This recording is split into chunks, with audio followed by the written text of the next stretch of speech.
parte de la CREC, pues es un honor y un placer estar aquí hablando en este congreso y mostrando una visión más desde el punto de vista de la regulación. O sea, yo sí quisiera como contextualizar mi charla en el sentido de que la responsabilidad de la comisión en la cual trabajo es la fijación de las tarifas para los servicios públicos de electricidad, gas y combustibles líquidos. Y en ese orden de ideas, pues es que yo voy a hacer esta presentación en el sentido de que lo que nosotros hacemos no está directamente relacionado con la eficiencia energética y con la gestión en la búsqueda de una mejor utilización del recurso directamente, pero indirectamente sí lo está. O sea, todas las decisiones que nosotros tomamos de una forma u otra terminan afectando decisiones que tomen las empresas o los usuarios en cuanto al uso del recurso. Nosotros siempre propendemos y hemos propendido históricamente por el uso eficiente del recurso, por su no desperdicio, pero en el día a día siempre nos enfrentamos al tema de las tarifas y de su valor, si son altas, si son bajas, si los usuarios consideran que están pagando mucho, si están pagando poco, y no entramos directamente en el uso eficiente del recurso, lo cual desgraciadamente muchas veces, sobre todo en el sector industrial, se tiende a enfatizar muchas veces en el costo de la energía, más no en su uso eficiente, cuando debería ser una ecuación de dos variables, en la cual usted como industrial tenga en consideración su costo, pero también el uso de ese recurso de manera efectiva para poder aprovecharlo al máximo. La ley 1715 para nosotros como reguladores representa una gran oportunidad. ¿Y por qué lo digo así? Porque a veces, y debo reconocerlo públicamente, a veces los choques te hacen reaccionar y te hacen tomar decisiones hacia adelante mejorando lo que estás haciendo.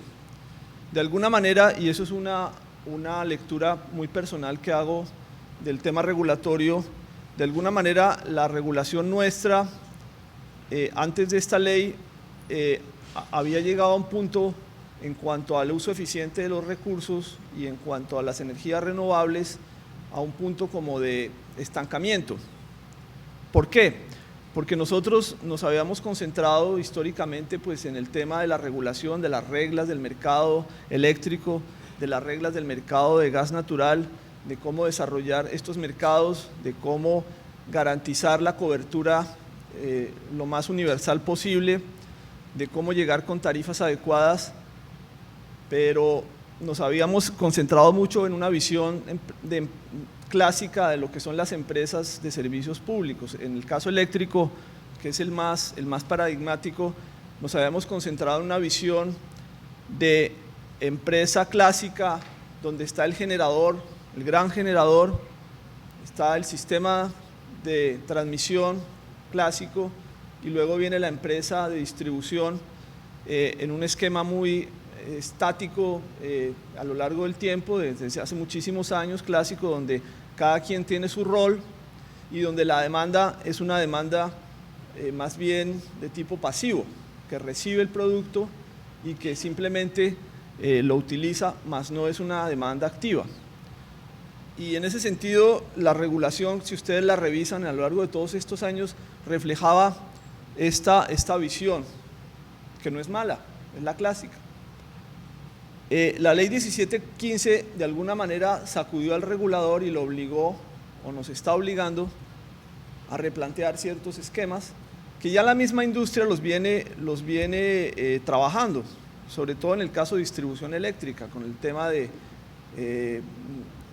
medidores inteligentes, de gestión de la demanda, de generación distribuida, etcétera.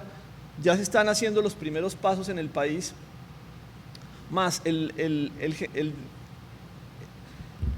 la regulación o el regulador en sí mismo no estaba demasiado involucrado en este proceso, y esta ley de algún modo obligó, y ya les diré por qué, a que el regulador, o sea, la entidad que yo dirijo en este momento, tuviera que involucrarse más de cerca con estos temas.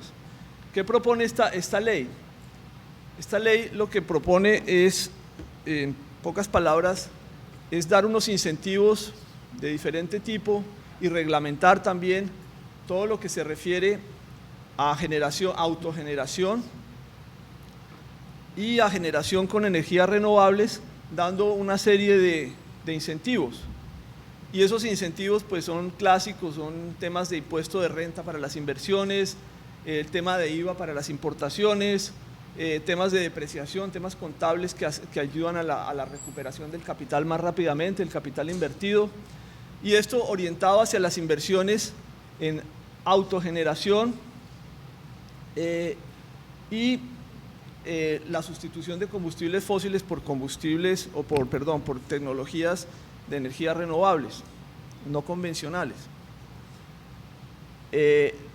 También pues está el tema de la biomasa, se crean unos fondos, se crea un fondo para gestionar recursos para este tipo de proyectos, y también se hace énfasis en la generación o en la creación de proyectos en zonas, lo que llamamos aquí en Colombia zonas no interconectadas, o sea, las zonas que por motivos geográficos de lejanía y de poca densidad de población no justifica llevarlos o conectarlos al sistema interconectado nacional por su poca densidad poblacional y las largas distancias a las cuales, o las grandes distancias a las cuales se encuentran dichos consumidores del sistema interconectado. Y obviamente al final, y que eso les toca a ustedes muy de cerca, es el tema de gestión eficiente de la energía. Entonces, eso es lo que engloba esta ley y es lo que pretende. Ahora, desde el punto de vista que me concierne a mí o a la entidad en la cual yo trabajo, que es la CREG, nosotros tenemos una tarea muy importante que es reglamentar y dar las reglas tarifarias y los incentivos de tipo tarifario para que estos emprendimientos puedan tener éxito. No sobra decir que, y volviendo al punto que yo les decía del sistema antiguo o clásico de generador, distribuidor, transmisor, distribuidor, es que hasta la expedición de esta ley, la autogeneración tenía prohibido vender excedentes al sistema. O sea, era un diseño, valga la redundancia, diseñado, hecho para darle importancia al generador como tal y que no tuviese una competencia de otra índole. O sea, no se permitía que un autogenerador pudiera vender excedentes, o sea, solo podía generar para su propio consumo.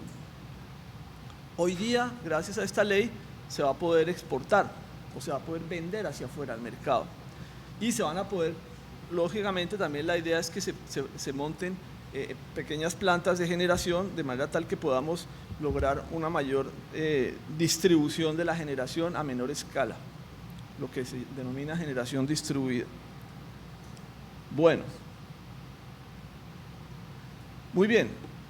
Esta ley define dos tipos de autogenerador, lo que se llama gran escala y lo que se llama pequeña escala. La palabra gran escala aquí realmente hay que mirarlo bajo un tamaño más modesto. La UME, que es la que tenía que definir este tamaño, definió el año pasado que se considera autogeneración a gran escala plantas mayores a 1 megavatio.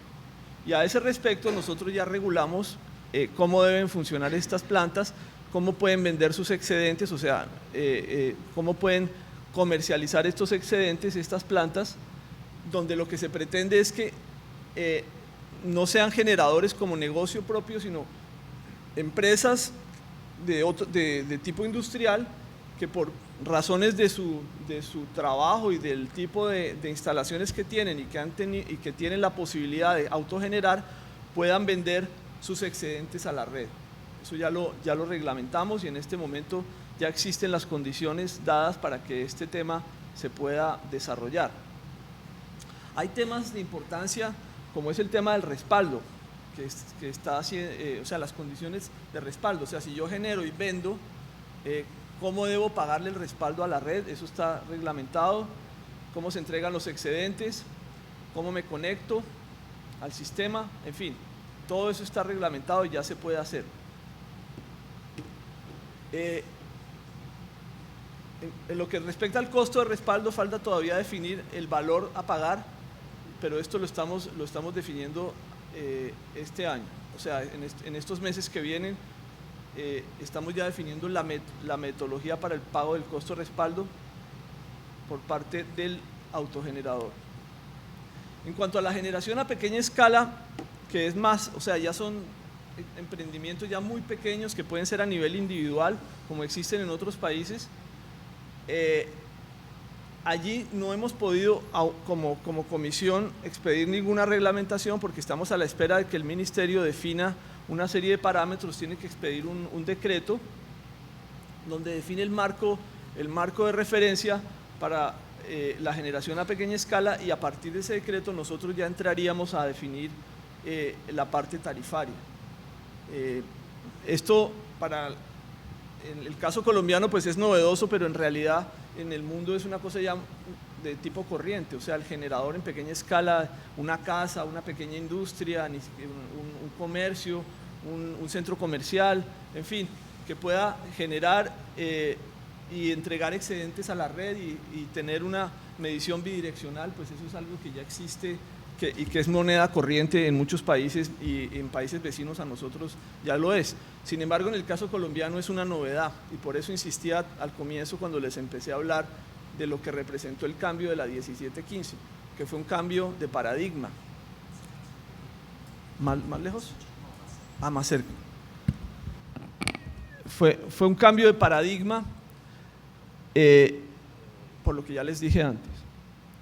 Bueno, dicho lo anterior, pues entonces estamos a la espera, pero pues obviamente que ya estamos elaborando borradores de lo que debe ser esta reglamentación, pero no la podemos expedir hasta no tener ese marco por parte del Ministerio de Minas.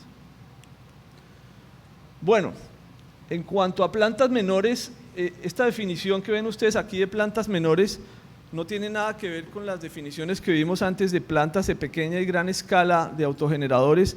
Esto es una definición que viene desde hace muchísimos años, tiene más de 20 años, y se refiere al tema del despacho centralizado o no.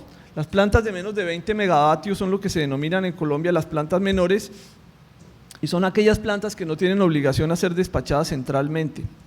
Estas plantas tienen un incentivo de tipo regulatorio, y es el siguiente, y lo que en pocas palabras aquí, lo que ustedes ven aquí, el C por C quiere decir cargo por confiabilidad, que es el cargo que se le paga a aquellas plantas de generación que estén en capacidad de entregar energía en periodos críticos como el que estamos viviendo ahora. Y la diferencia entre estas plantas menores y el resto es que este cargo fue diseñado para pagar lo que se llama energía en firme, y a todas las plantas pequeñas y grandes se les reconoce esa energía en firme, bien sean para plantas hidráulicas o plantas térmicas, se les reconoce un pago por tener esa energía en periodos críticos. Eso se mide, pues en el caso de las hidráulicas se mide con unos modelos matemáticos que simulan, pues, simulan hidrologías de diferente índole, hidrologías críticas de bajos aportes. Y en el caso de los térmicos, pues es muy sencillo, es simplemente los costos variables relacionados o los contratos relacionados con el suministro de combustible y con la capacidad de generación efectiva. Estas plantas de menos de 20 megavatios pues tienen una serie de ventajas, o tienen una ventaja en el sentido de que no se les reconoce, se les entrega este valor por una energía que no es 100% firme, porque muchas de ellas son plantas de filo de agua, cuya firmeza pues es un poco menos, o es mucho menos en algunos casos, de lo que realmente puede ser una energía en firme en un periodo crítico, y sin embargo el cálculo, la manera como se le reconoce es superior a lo que efectivamente entrega. Entonces simplemente aquí, para no extenderme, esto es un resumen de las resoluciones o reglamentaciones que sacamos el año pasado para reglamentar estas entregas de energía en firme, o mejor dicho, estos reconocimientos económicos por una entrega de una energía en firme en el caso de las plantas menores de 20 megavatios. ¿Por qué hago mención a esto aquí? Es por el hecho de que se trata de energía renovable, se trata de pequeños emprendimientos, en la mayoría se trata de plantas de pequeñas centrales hidroeléctricas, que ha tenido un auge muy grande en el país en los últimos 10 años. Hay muchísimos proyectos registrados en la UCME para seguirse desarrollando, y de algún modo nosotros en algún momento pensamos quitar este tipo de apoyo, pero pues el mensaje que recibimos era que había pues una gran cantidad de plantas y que de algún modo este tipo de incentivo estaba ayudando a que se desarrollaran las mismas. Entonces finalmente le hicimos algunos ajustes, pero en términos generales mantuvimos la regla de apoyar este tipo de plantas mediante este cargo de confiabilidad. O sea, se trata de un apoyo económico que reciben todo tipo de plantas menores a 20 megavatios, y especialmente por su número que ya les mencioné tan amplio, las pequeñas centrales hidroeléctricas. Por otro lado, en el lado de la demanda, y esto también tiene que ver con la 1715 y con este cambio de paradigma, hemos estado trabajando en una reglamentación para que los agentes, o sea, para que la demanda de alguna manera participe en el mercado eléctrico, de manera tal que pueda haber demanda desconectable. O sea, así como hacemos nosotros, así como estamos reconociendo el cargo por confiabilidad para la generación tanto térmica como hidráulica, históricamente se hizo así, ahora se llama cargo de confiabilidad, hace 8 años se llamaba cargo de capacidad, y es un sistema que tenemos ya desde hace 20 años más o menos. Estamos pensando, a través de esta resolución que sacamos el año pasado, lograr involucrar demanda desconectable dentro de la oferta.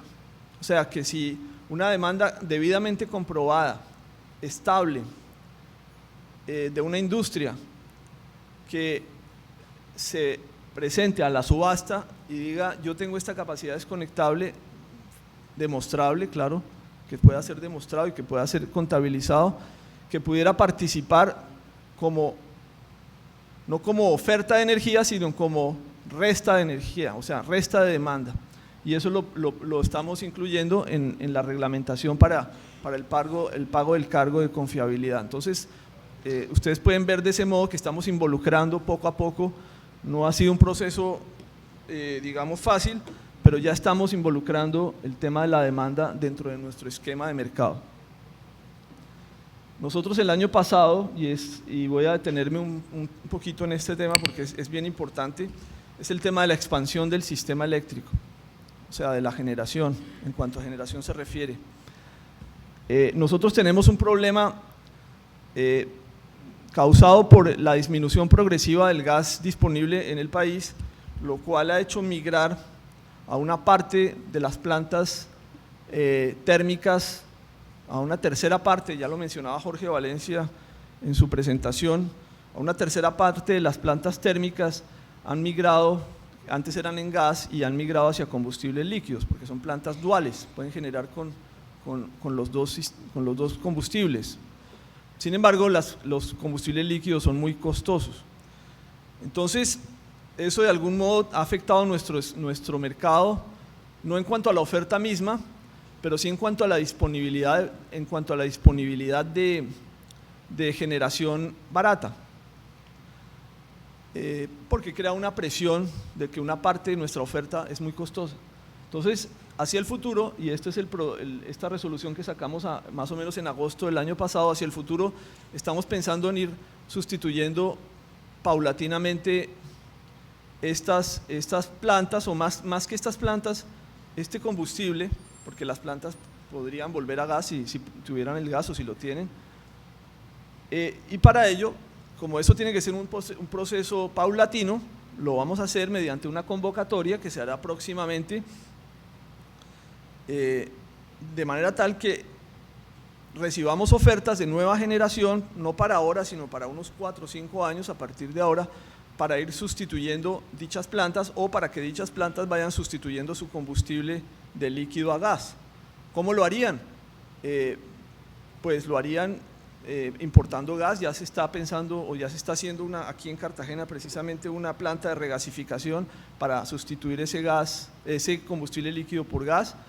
Y si hay otras plantas que así lo quieran hacer en otras partes del país, pues podrán hacerlo, o si no, mediante nuevas tecnologías, bien sean energías renovables, o aunque suene un poco contradictorio, mediante la utilización de carbón, del cual tenemos muchísimos recursos en este país, tenemos unas reservas de carbón muy altas. Pues suena un poco contradictorio, pero son dos fuentes, mirándolo desde el punto estrictamente, no ambiental, sino mirándolo desde el punto de vista estrictamente energético, son dos fuentes de las cuales disponemos. Por ejemplo, el caso del viento, tenemos mucho potencial eólico y tenemos carbón. Entonces sería para ir sustituyendo estas plantas hacia el futuro. Entonces no sobra este comentario, porque finalmente eso trasciende, al final se ve reflejado en una generación más económica que a su vez permite que las tarifas sean más bajas, y eso es nuestro trabajo, tratar de lograr una cobertura, un suministro eficiente del combustible, de la energía eléctrica, pero también que sea a precios asequibles. Bueno, como retos, ya lo mencioné antes, la regulación, la 109 que vamos a sacar, y esto es una regla que estamos sacando para evitar precisamente que se presenten plantas con costos altos. Vamos a pedir que tengan el 80% del precio de escasez, que es un precio relativamente bajo, su costo variable esté por debajo de ese precio de escasez, de manera tal que garanticemos que vamos a tener generación más económica. Sobre todo la parte de costo variable, la parte de inversión no nos preocupa tanto. Costo fijo, el activo como tal, al final puede ser caro, pero lo importante es que el costo variable sea barato, porque eso es lo que finalmente en el corto plazo, eso es lo que se refleja realmente en el precio en el día a día. La parte de costo fijo se recupera generalmente por otras vías, también por la tarifa, pero de una manera más estable, mientras que el costo variable siempre le está dando muy duro al precio de la energía en el día a día. En el tema de confiabilidad, tenemos, ya lo hemos dicho, pues en el tema de la participación de la demanda, ya lo mencioné, que es muy importante para nosotros, para que puedan, digamos, participar la demanda en las ofertas. Tenemos también temas de despacho vinculante para una mejor eficiencia en el despacho diario en el mercado de bolsa, en el mercado spot que tenemos día a día, de manera tal que los precios puedan ser negociados en periodos más cortos de tiempo a lo largo del día. O sea, está el precio de la oferta del día anterior y durante el día puedan haber renegociaciones en periodos relativamente cortos. Y en el caso de energías renovables, pues vuelvo a mencionar el tema de la 1715, pues nos está, digamos, llevando a que el país pues busque una mayor participación en su matriz energética de las energías renovables. Al respecto, cabe decir que hasta ahora los resultados o lo que tenemos realmente es muy pobre, realmente no hay mucho, yo diría que no hay casi nada.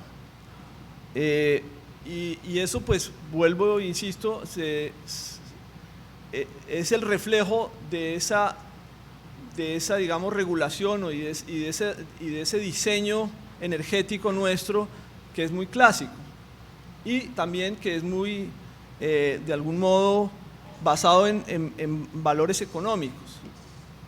O sea, es clásico en el sentido de su diseño mismo, pero también la manera como está diseñada, que es dándole prioridad al tema costos, a la parte económica hace que las energías renovables tengan que ganarse su espacio en sana competencia.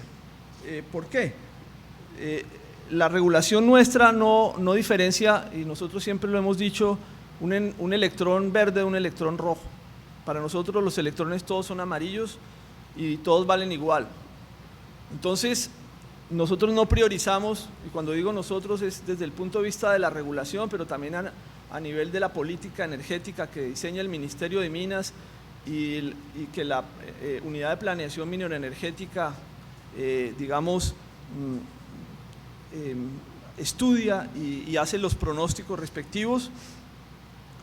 Nosotros no diferenciamos una tecnología de otra, simplemente buscamos la eficiencia del mercado en cuanto a competencias de tecnologías.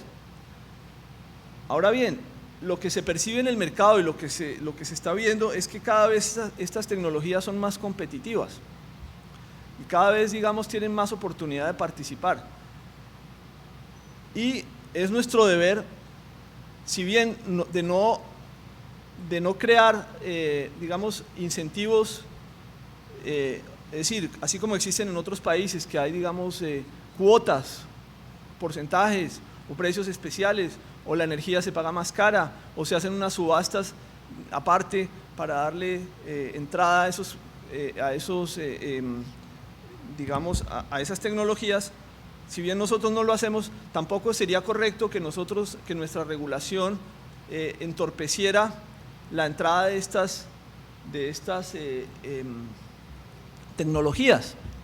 Por ello, nosotros hemos trabajado el año pasado en el diseño de la remuneración del cargo de confiabilidad para estas tecnologías que no existían. Entonces, al no haber una remuneración, estas tecnologías, digamos, estaban en una situación de desventaja respecto a la generación con agua, o a la generación con carbón, o a la generación con líquidos, o a la generación con gas, porque no tenían una metodología para calcularles este cargo, que es el cargo, vuelvo y repito, aquel que se le reconoce a las plantas que están en capacidad de generar en periodos críticos como el actual, como el verano que estamos viviendo ahora.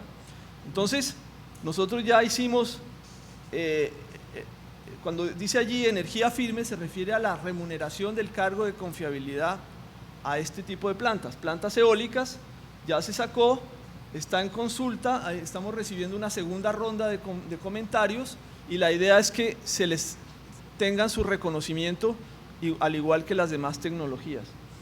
Lo mismo estamos haciendo en el caso de las fotovoltaicas, y lo mismo hicimos en el caso de las plantas geotérmicas, porque tenemos un par de proyectos que están allí esperando en la frontera con Ecuador y en el volcán del Ruiz para poder entrar, y esto pues les puede ayudar porque les puede dar un apalancamiento financiero.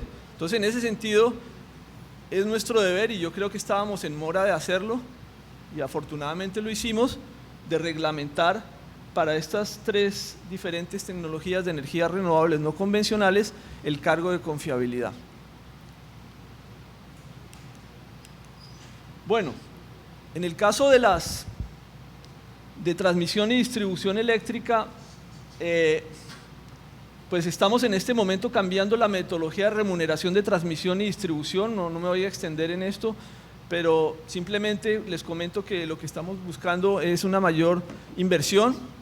Se nota que hay cierta tendencia en algunos casos, no en todos, pero en algunos casos, a cierto nivel de desinversión, y entonces la nueva metodología va a hacer obligatorio la inversión, a menos de que la empresa prefiera que sus activos se vayan depreciando en el tiempo, lo cual le afectaría sus ingresos.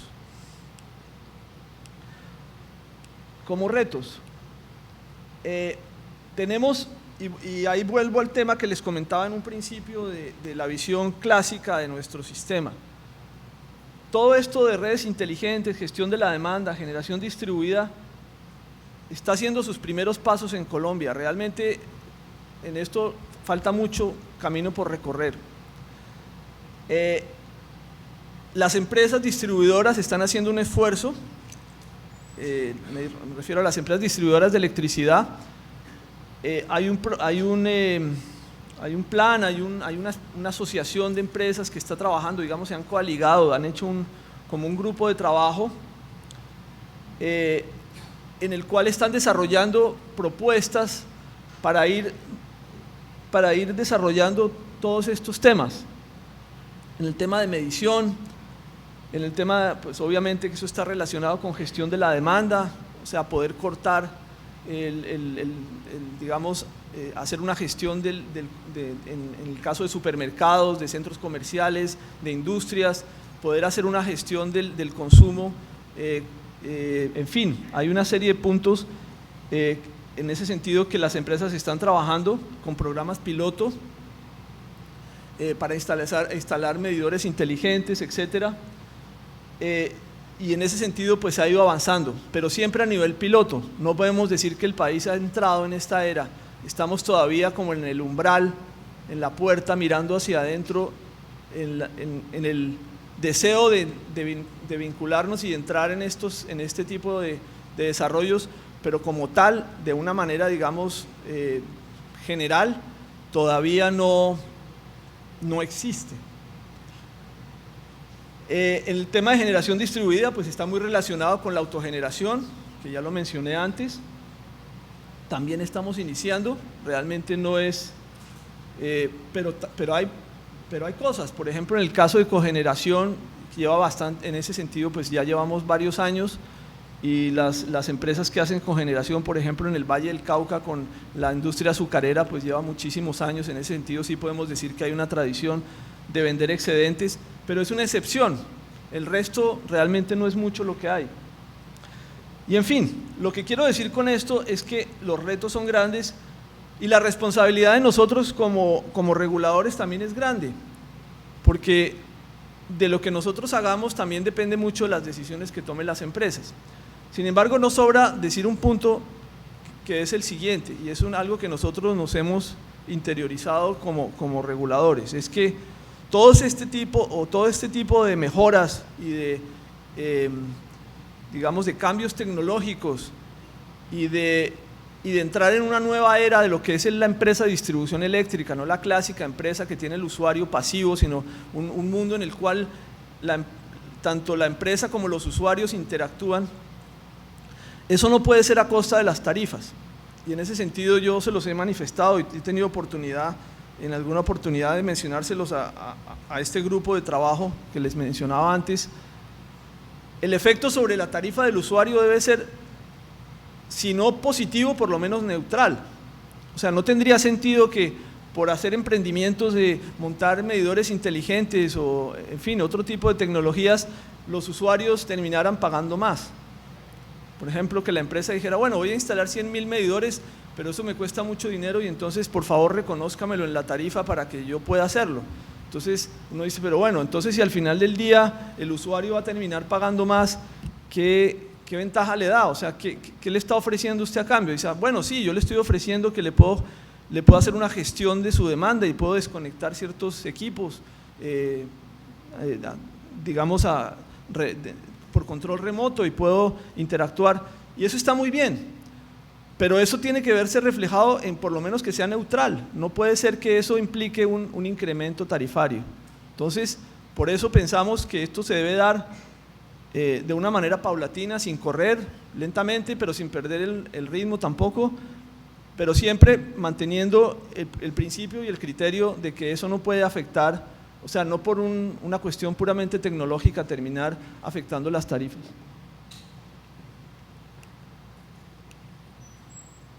Entonces, ¿qué retos tenemos nosotros? Que son varios. Por ejemplo, una mayor participación de la demanda a todo nivel, una gestión eficiente del recurso, o sea, lo que les decía antes, poder que los usuarios puedan saber cuánto les están consumiendo sus electrodomésticos, poder controlar, poder darse cuenta de que hay electrodomésticos ineficientes y cambiarlos. Y todo ese tipo de cosas solo se da si hay una interacción directa con la empresa, no solamente desde el punto de vista tecnológico, sino también desde el punto de vista comercial, un tipo de relación diferente, donde la empresa no se limite únicamente a suministrar el fluido eléctrico y nada más, sino que la empresa sea un factor de mejora en el uso eficiente del recurso por parte de los usuarios. Y en ese sentido, pues nosotros los reguladores tenemos que hacer reglas para que esto pueda ser posible, porque si las señales regulatorias no son adecuadas, pueden ser hasta, podríamos decir a veces, negativas y pueden impedir que haya desarrollos. Por ejemplo, el tema de cargos horarios. Nosotros en Colombia no tenemos cargos horarios, nuestros cargos son planos. Entonces no estamos dando la señal para que haya un uso del recurso en diferentes horas. Para el usuario es indiferente usarlo en la madrugada, que usar el recurso en la madrugada, que usarlo a las 8 de la noche, le da lo mismo. Y en ese sentido, pues es una obligación del regulador hacerlo. Ahora ustedes dirán, bueno, pero eso es obvio, ¿por qué no lo han hecho antes? Pues no es tan obvio, y de hecho no es tan obvio que no se ha hecho, porque no todos los reguladores lo ven igual. Si usted mira un regulador con una visión clásica, que yo mencionaba en un comienzo, pues no le interesa, porque él simplemente ve al usuario como un ente pasivo que está allí recibiendo el producto y que simplemente se le factura y ya, o sea, no hay nada más que decir al respecto. Entonces, ese tipo de regla no es gratuita, obedece a una manera de ver el mercado. El tema de telemedida para masificar el control de los consumos, ya lo dije antes, hoy día ya hay algunas empresas, como ya lo decía también, que están haciendo programas piloto y están manejando este tipo de desarrollos. Ahora bien, las empresas no son hermanitas de la caridad y no lo hacen tampoco simplemente por el tema de la novedad o porque les parezca bien o por ayudar, sino porque también les representa economías. Si tú tienes un sistema, como en algunos casos sucede, donde el nivel de pérdidas es alto por robo, pues hasta cierto punto justifica introducir, por ejemplo, medidores de prepago, donde el usuario pueda, en capas muy pobres de la población, pueda gestionar su consumo, utilizando el recurso de una manera muy restringida, acorde con su capacidad adquisitiva. Y eso redunda en que se baja el nivel de pérdidas negras, o sea, lo que llamamos aquí pérdidas negras, que es el nivel de robos por manipulación del medidor o por conexión directa, con este tipo de tecnologías. Y de hecho ya se están utilizando en algunas partes de Colombia. El tema de medición de doble flujo, para el tema de lo que mencionaba antes, que la ley 1715 denomina generación a pequeña escala, para poder venderle excedentes al sistema. El tema de medidores de prepago, que ya lo mencioné, para poderlos masificar y que ya hoy día están siendo utilizados. En fin, continuar reglamentando la ley 1715, que como les digo, de alguna manera para la Comisión de Regulación, pues ha sido, digamos, un factor de cambio.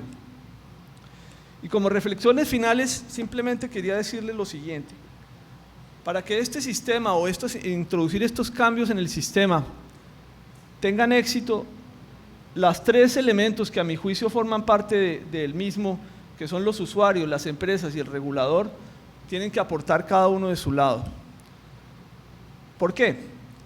Porque si el regulador no hace las reglas adecuadas y no lo hace de una manera inteligente, entendiendo el mercado, siendo propositivo, siendo proactivo y no siendo, digamos, anquilosado o quedándose en paradigmas anticuados, es muy difícil que las empresas puedan hacerle propuestas a los usuarios, porque las empresas se van a ver restringidas por una reglamentación obsoleta o una reglamentación inadecuada. Pero de nada sirve que el regulador haga reglas o fije normas muy de avanzada si las empresas no tienen una visión, digamos, de progreso y de mejora. Si se trata simplemente de empresas con una visión también anticuada, simplemente las reglas van a estar ahí pero no van a ser utilizadas. Entonces se requiere que las dos partes colaboren intensamente, o sea, se trata de un trabajo en equipo. Y lo mismo los usuarios.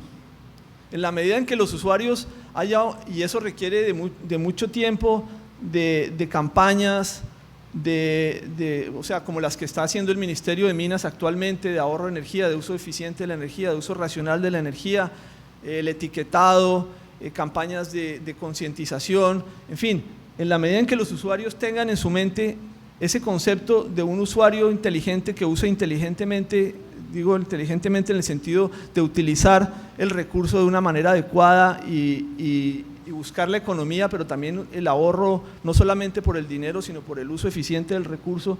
Si esos usuarios no están educados y no están mentalizados, pues de muy poco sirve que las empresas y el regulador hagan reglas. El caso de los usuarios industriales que ya están cambiando su visión poco a poco, afortunadamente, es un ejemplo. ¿De qué sirve que el estado de incentivos, que existan reglas, si los industriales no le paran bolas, o sea, no se preocupan por estos temas? Si simplemente lo que pretenden es buscar reducción de tarifas haciendo lobby o buscando o quejándose por el tema tarifario, pero no buscando ellos mismos su eficiencia y el uso de los recursos, pues de nada sirve que las empresas vendedoras o los distribuidores eléctricos y el mismo regulador, llámese Comisión de Regulación o llámese Gobierno Nacional, estén dando las señales. Estos usuarios tienen que ser también educados, tienen que tener una visión moderna de lo que es un usuario, que es un usuario activo, no es un usuario pasivo. Entonces, eso tiene que ser un trabajo entre tres ángulos. Y ya reflexiones finales en cuanto a nosotros nos cierne en la parte regulatoria. Nosotros tenemos un modelo exitoso en el tema eléctrico. Hemos pasado de un sistema que hace 20 años la mayor parte era estatal y teníamos gran parte de la deuda externa del país estaba representada en deudas del sector eléctrico para los grandes desarrollos hidroeléctricos y de transmisión, y teníamos empresas de distribución ineficientes con muchas pérdidas. Hoy, 20 años después, no somos la maravilla, habrá países que tienen sistemas mucho mejores que nosotros, pero somos un buen ejemplo de un país que tiene un sistema autosuficiente en el sector eléctrico con empresas financieramente viables, que no tienen ningún problema económico, con un nivel de cartera aceptable, donde no requieren recursos del Estado, sino únicamente para subsidiar a las personas de menores recursos, pero las empresas como tales no requieren, digamos, de subsidios directos, o sea que el Estado puede sus recursos destinarlos a otros fines, como puede ser educación, salud, carreteras, etcétera. El sector eléctrico es un sector que no requiere de apoyo. Sin embargo, este modelo es susceptible de ser mejorado, porque como les decía, de algún modo se volvió un modelo un poco anquilosado. No anquilosado en el sentido de que no funciona, sino en cuanto a que hay desarrollos mejores y digamos las tendencias mundiales son otras. Y por eso las oportunidades de mejora son muchas. Y por eso la ley 1715, vuelvo y repito, representa una gran oportunidad para nosotros, nos abre un nuevo campo al modelo regulatorio y a cómo replantearlo, y para replantear también el sistema eléctrico como tal, el diseño del mismo sistema, y para dar oportunidad a nuevas áreas de trabajo, generación distribuida, autogeneración, medición inteligente, nuevas fuentes de generación. O sea, todo eso está por reglamentar, la gran mayoría de esos temas están por reglamentar por parte nuestra, y en ese sentido tenemos un gran reto. Pero vuelvo e insisto, y para cerrar, para mí esto debe ser un paradigma. Todos estos avances se deben lograr bajo el principio de que tarifariamente deben ser positivos o como mínimo neutros para los usuarios. O sea, no puede ser a costa de incrementos tarifarios, no tiene sentido, no tendría sentido. Entonces, debemos buscar esos avances dentro de un concepto de eficiencia. Y con eso cierro mi presentación y estoy a la orden por si tienen alguna pregunta. Muchas gracias.